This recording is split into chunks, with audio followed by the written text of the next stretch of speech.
प्रतिबिंब, अगर किसी भी व्यक्ति से ये पूछा जाए कि वो अंतिम बार बहुत ज्यादा खुश कब था, तो देखा है आपने कि लोग अक्सर सोच में पड़ जाते हैं। जी हाँ, और उन्हें लगता है कि अरे यार हम बहुत ज्यादा खुश तो शायद थे ही नहीं और दुख ज्यादा है जीवन में। वो घटनाएं वो ज्यादा बयां कर देंगे कि वो कब कब दुखी थे। क्या यही सत्य है जीवन का? क्या मानव जीवन में बहुत सारे दुख और बस केवल 2-4 खुशियां हैं, या फिर सत्य कुछ और है? प्रतिबिंब, ठीक कहा अमृता। और सवाल ये उठता है कि हम इस सोच को कैसे बदलें।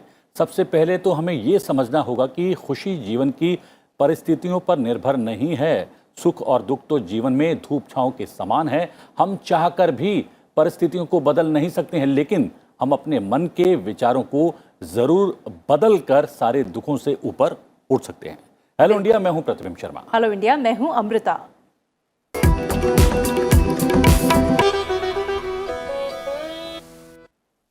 और आइए सबसे पहले शुरुआत करते हैं आगाज हेलो इंडिया में हाइलाइट्स के साथ। जी हाँ, हेलो इंडिया में नजर डालेंगे आज की बड़ी खबरों पर, बताएंगे आपको राष्ट्रीय अंतर्राष्ट्रीय समाचार और राज्य से जुड़ी सुर्खियों पर भी होगी नजर। इसके साथ ही बात करेंगे आज की गतिविधियों पर, डालेंगे आज क्या कुछ होने वाला है खास। और आपको बताएंगे देश की पहली निजी ट्रेन के बारे में। भारत का गौरव, यह ट्रेन कोयंबटूर से शिरडी के बीच चला करती है। और इसके अलावा हम पलटेंगे हर रोज की तरह इतिहास के पन्नों को, जानेंगे आज के दिन से जुड़ा हुआ इतिहास।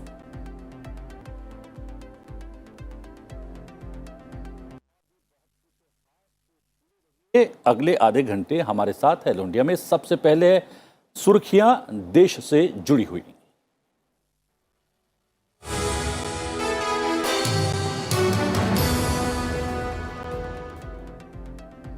इसकी प्रक्रिया अधिसूचना जारी होने के साथ शुरू हो गई है। 29 जून नामांकन पत्र दाखिल करने की आखिरी तारीख है, जबकि 30 जून को नामांकन पत्रों की जांच की जाएगी। नामांकन पत्र वापस लेने की अंतिम तिथि 2 जुलाई है। राष्ट्रपति पद के लिए जरूरत होने पर चुनाव 18 जुलाई को होगा और मतगणना 21 जुलाई को होगी। निर्वाचित सांसदों और विधायकों वाले निर्वाचक मंडल के 4809 सदस्य नए राष्ट्रपति का चुनाव करेंगे। इनमें 776 सांसद और 4033 विधायक शामिल हैं। राष्ट्रपति रामनाथ कोविंद का कार्यकाल 24 जुलाई को समाप्त हो रहा है और उससे पहले राष्ट्रपति चुनाव कराना संवैधानिक अनिवार्यता है। आगामी राष्ट्रपति चुनाव में उम्मीदवार के नाम पर सहमति बनाने के लिए बीजेपी ने विचार विमर्श की प्रक्रिया शुरू कर दी है। इसके तहत रक्षा मंत्री राजनाथ सिंह ने कांग्रेस नेता और राज्यसभा में नेता प्रतिपक्ष मल्लिकार्जुन खड़गे, पश्चिम बंगाल के मुख्यमंत्री और तृणमूल कांग्रेस के अध्यक्ष ममता बनर्जी और समाजवादी पार्टी के मुखिया अखिलेश यादव से बात की। बीजेपी ने राजनाथ सिंह और पार्टी अध्यक्ष जेपी नड्डा को राष्ट्रपति चुनाव के लिए विपक्ष सहित विभिन्न राजनीतिक दलों के साथ विचार विमर्श करने के लिए अधिकृत किया है।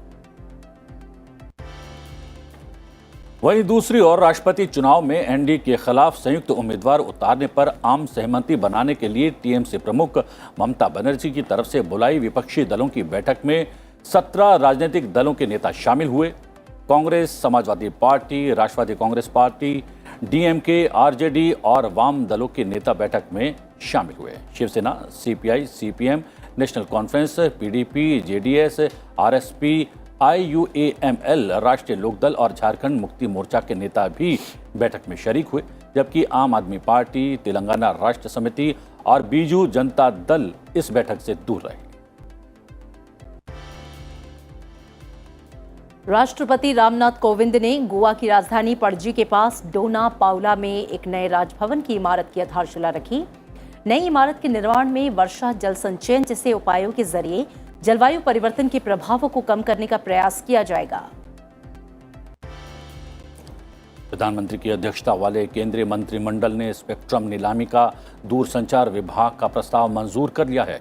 इसके तहत जनता और उद्यमों में 5G सेवाएं उपलब्ध करवाने के लिए सफल बोलीदाताओं को स्पेक्ट्रम आवंटित किया जाएगा। सरकार 20 साल की वैधता वाले कुल 7,02,097.85 मेगाहर्ट्ज स्पेक्ट्रम की जुलाई महीने के अंत तक नीलामी करेगी। इसके अलावा विभिन्न निम्न, मध्यम और उच्च फ्रीक्वेंसी बैंड के लिए भी स्पेक्ट्रम नीलामी की जाएगी।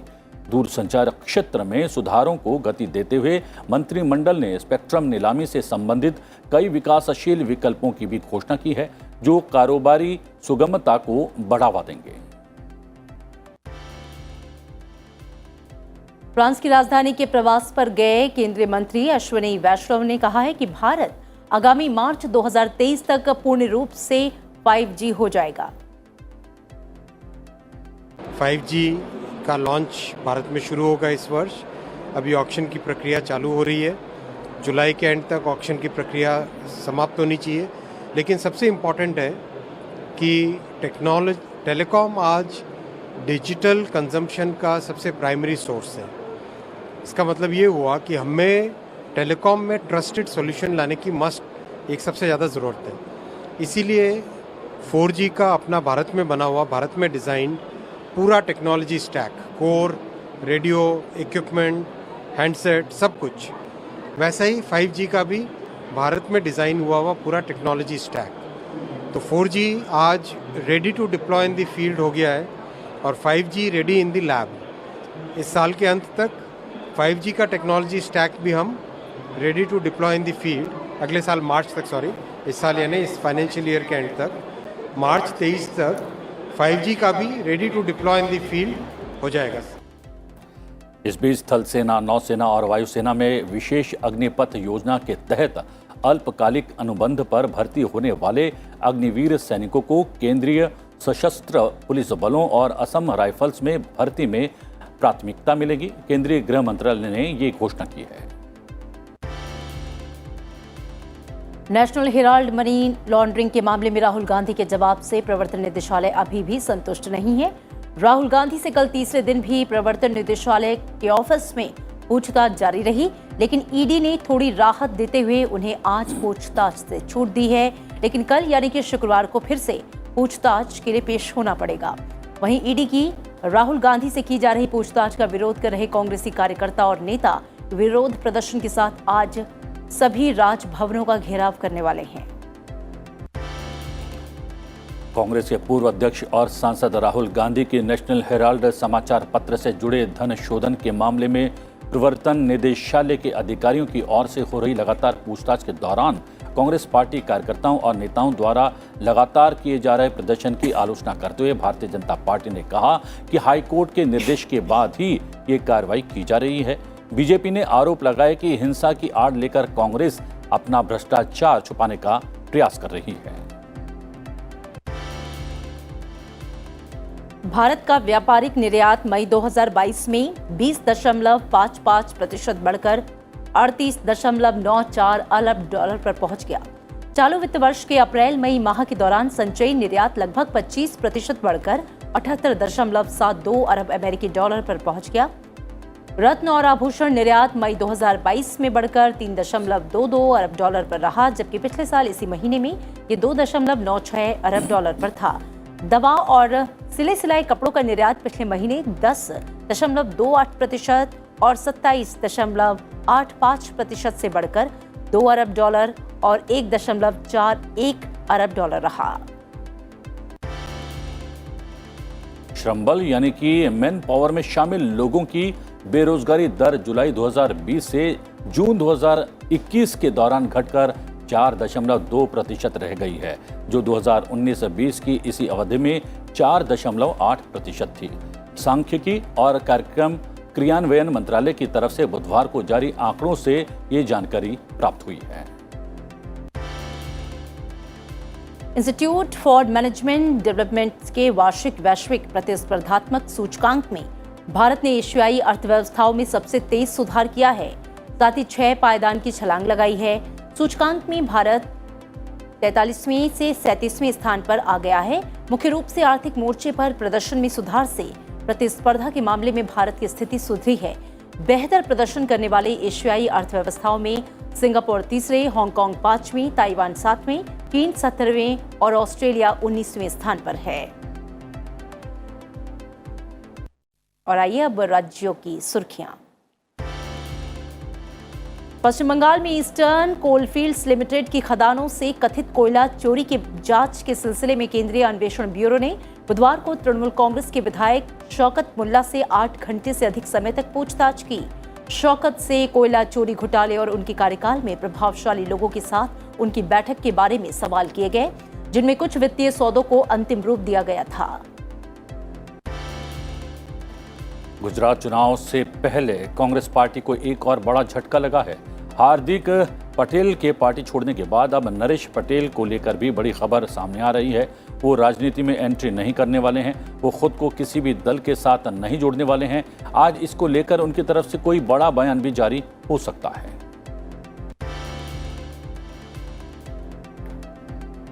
भाजपा ओबीसी मोर्चा आज से बेंगलुरु में अपने सदस्यों के लिए 3 दिवसीय राष्ट्रव्यापी प्रशिक्षण कार्यक्रम आयोजित करने जा रही है। भाजपा अध्यक्ष जेपी नड्डा, कर्नाटक के मुख्यमंत्री बीएस बोम्मई और केंद्रीय मंत्री भूपेंद्र यादव कार्यक्रम के दौरान पार्टी कार्यकर्ताओं को संबोधित करेंगे। केंद्र सरकार ने सेना में जवानों की भर्ती के लिए अग्निपथ योजना शुरू की है। वहीं मध्य प्रदेश के मुख्यमंत्री शिवराज सिंह चौहान ने ऐलान किया है कि इस योजना के जवानों को मध्य प्रदेश सरकार पुलिस भर्ती में प्राथमिकता देगी। मुख्यमंत्री चौहान ने कहा कि अग्निपथ योजना जवानों को सेना से जोड़ने की अद्भुत योजना है। इस योजना से न केवल हम भारत माता की सीमाओं की रक्षा करेंगे, बल्कि 45,000 युवाओं को देश की सेवा के साथ नौकरी भी प्राप्त होगी। तेलंगाना सरकार ने इस शैक्षणिक सत्र 2022-23 की शुरुआत से पहले से 10वीं कक्षा तक केंद्रीय माध्यमिक शिक्षा board, Indian certificate of secondary education, IB और अन्य बोर्ड से संबद्ध स्कूलों के विद्यार्थियों के लिए तेलुगु को दूसरी भाषा के रूप में अनिवार्य कर दिया है। इस विषय से एक परिपत्र हाल में ही स्कूल शिक्षा विभाग द्वारा जारी किया गया है, जो कि राज्य सरकार की तेलंगाना अधिनियम 2018 को चरणबद्ध तरीके से 2018-19 से लागू करने के हिस्से के रूप में लाया गया है। आध्यात्मिक गुरु सदगुरु जग्गी वासुदेव आज हैदराबाद के बाहरी इलाके में सत्तारूढ़ तेलंगाना राष्ट्र समिति सांसद जे संतोष कुमार द्वारा शुरू किए गए हरित अभियान ग्रीन इंडिया चैलेंज 5.0 की शुरुआत करेंगे। ग्रीन कवर में सुधार और पर्यावरण की सुरक्षा के उद्देश्य से शुरू किया गया ग्रीन इंडिया चैलेंज 5वें वर्ष में प्रवेश कर रहा है।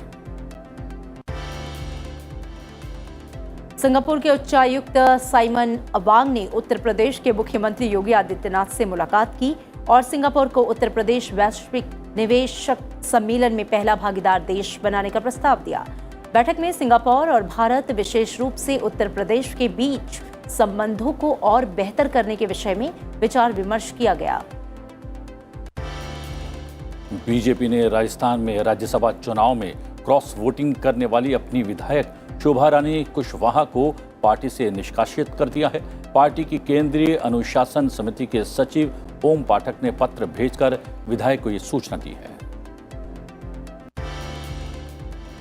तमिलनाडु में आयकर विभाग ने एमजीएम समूह के 30 स्थानों पर छापा मारा। ईडी ने चेन्नई सहित कई स्थानों पर दस्तावेज खंगाले। मामला आयकर चोरी से जुड़ा हुआ है।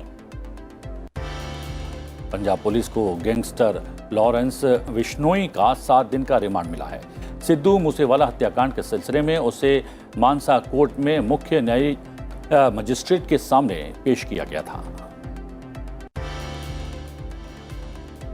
पूर्वोत्तर में मानसून की जोरदार बारिश के बीच मेघालय के चेरापूंजी में बुधवार सुबह 8:30 बजे समाप्त हुए 24 घंटे के दौरान 811.6 मिलीमीटर बारिश दर्ज की गई, जो कि 1995 के बाद से जून के महीने में हुई सबसे अधिक बारिश है। मौसम विज्ञान कार्यालय ने कहा है कि दक्षिण पश्चिम मानसूनी हवाएं बुधवार को महाराष्ट्र, कर्नाटक, तमिलनाडु और तटीय आंध्र प्रदेश के अधिक हिस्सों में चली। अगले 5 दिनों में उत्तर पूर्वी और उप हिमालयी पश्चिम बंगाल और सिक्किम में भारी बारिश जारी रहने की संभावना है। और आइए अब नजर डाल लेते हैं अंतर्राष्ट्रीय सुर्खियों पर।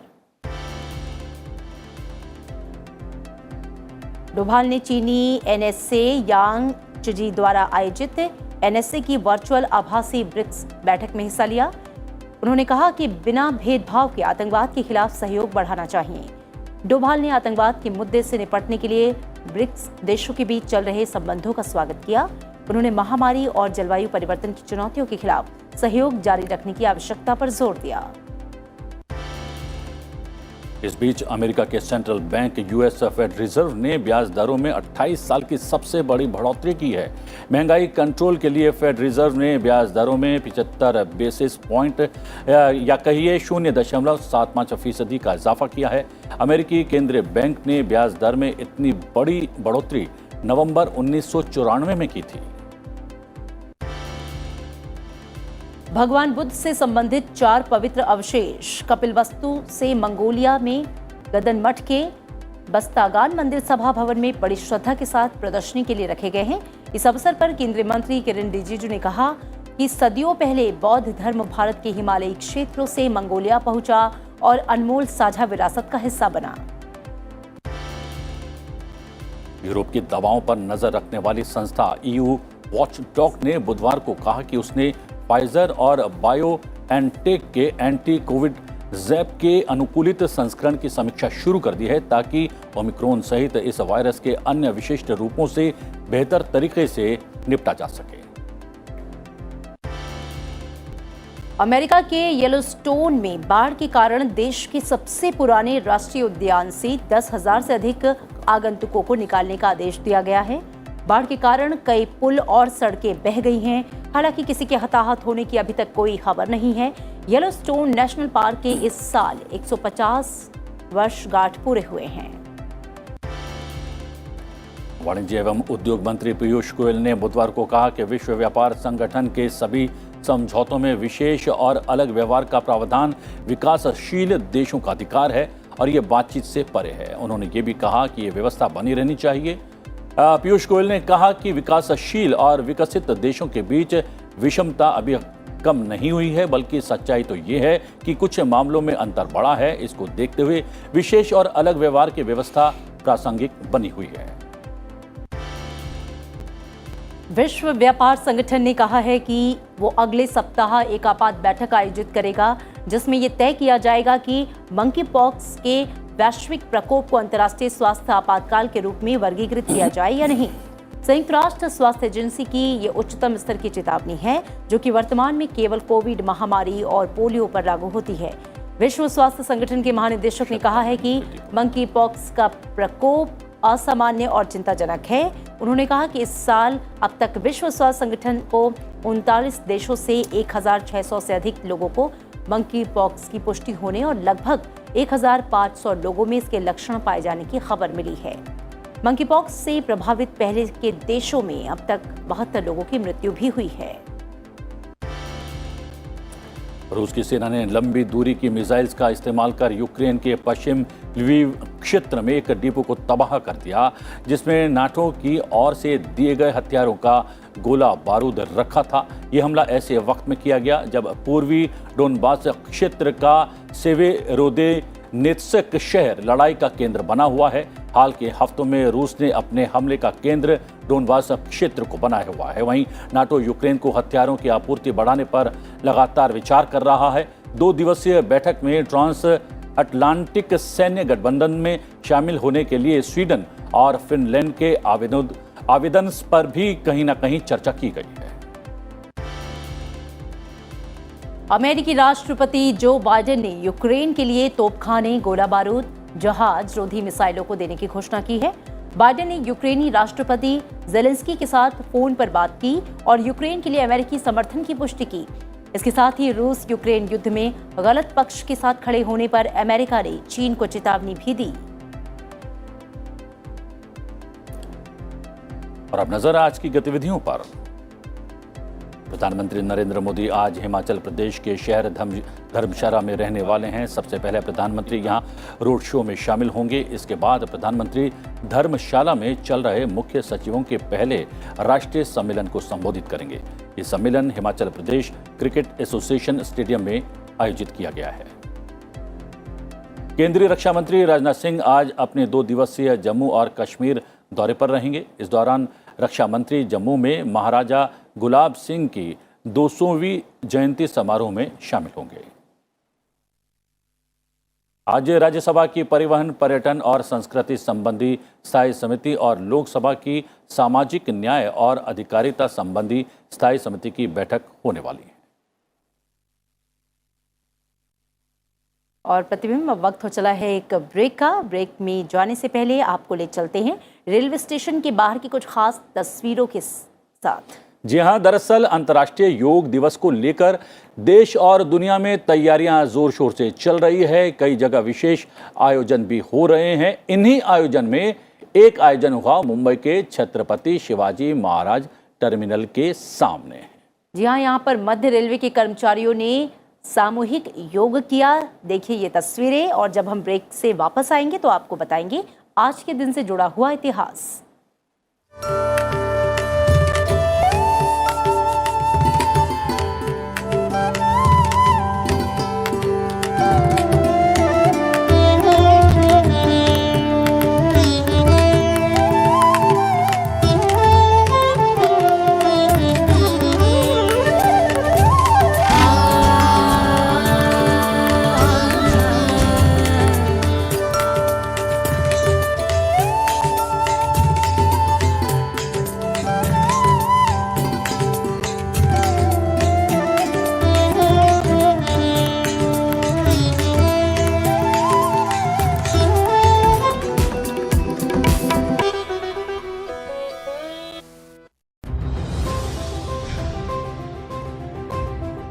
ग्रामीण भारत के हर घर में नल कनेक्शन द्वारा पीने योग्य जल पहुंचाने के लक्ष्य के साथ जल जीवन मिशन की शुरुआत की गई। ये केवल एक नल लगा के पानी देने की स्कीम नहीं है। Quality, quantity, regularity and sustainability इसकी ये परियोजना है। ये आजादी के बाद पहली बार हमारे देश के यशस्वी प्रधानमंत्री परम आदरणीय मोदी जी ने इस ऊपर ध्यान दिया और इसके ऊपर तेजी से काम कर रहे हैं।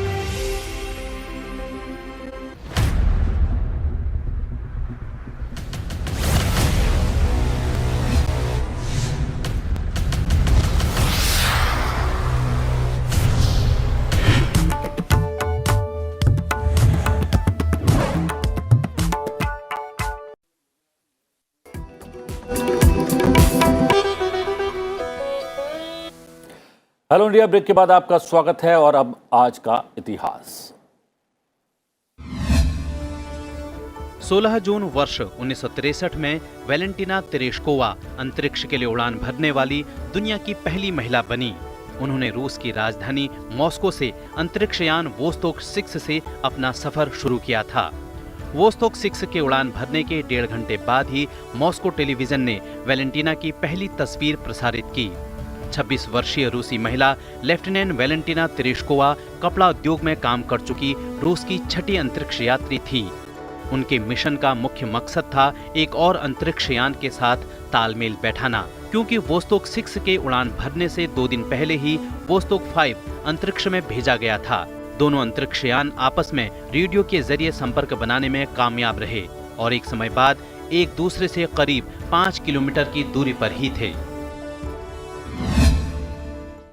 और आइए अब आपको बताते हैं देश की पहली निजी ट्रेन के बारे में। भारत का गौरव, ये ट्रेन कोयम्बटूर से शिरडी के बीच चली और इस ट्रेन ने ये सफर लगभग 14 घंटे में पूरा किया था। जी हाँ, इसमें 1500 यात्री सवार थे। तो देखिए कैसी रही इस ट्रेन की यात्रा।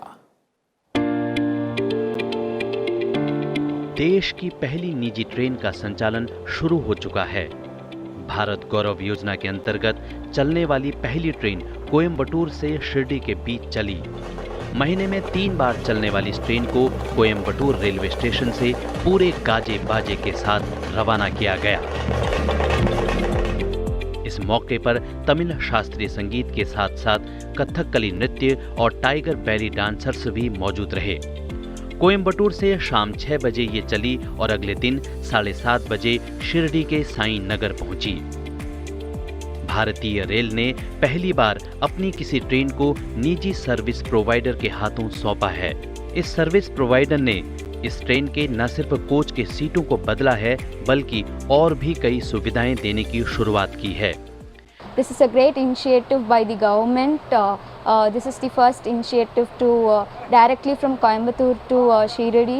So looking forward for the trip. The government has introduced this train, so that inspired us to go and see Shirdi first time, and we felt it is very comfortable for the elderly people. Quite, they can travel happily. The journey should be happy for them, being an old people. इस train की खासियत ये भी है कि इस train की ticket की दरें भारतीय रेलवे की ओर से ली जाने वाली नियमित ट्रेन के बराबर हैं। इसके साथ ही इसमें सफर करने वाले यात्रियों को शिरडी साईं बाबा मंदिर में दर्शन के लिए विशेष वीआईपी सुविधा मिलेगी।